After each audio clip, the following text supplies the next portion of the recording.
প্রচুর পরিমাণ হেরোইন সহ লালগোলায় গ্রেপ্তার এক।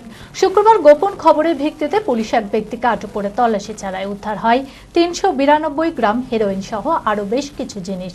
ধৃতকে ১০ দিনের পুলিশি হেফাজতের আবেদন জানিয়ে আদালতে তোলা হয়।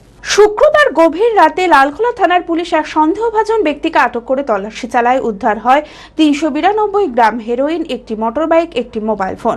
ধৃতের নাম শাহাবুদ্দিন, বাড়ি লালগোলা থানার শীশা রামজানপুর এলাকায়। ঘটনার পর ধৃতের বিরুদ্ধে নির্দিষ্ট আইনে মামলা রুজু হয়েছে। তাকে ১০ দিনের পুলিশ হেফাজতের আবেদন জানিয়ে আদালতে তোলা হয়।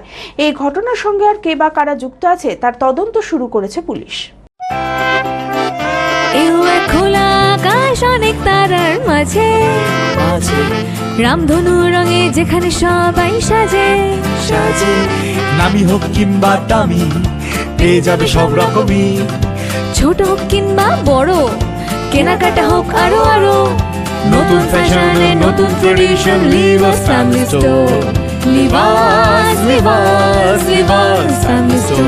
লিবাস, কাতাই, বহরমপুর, মুর্শিদাবাদ।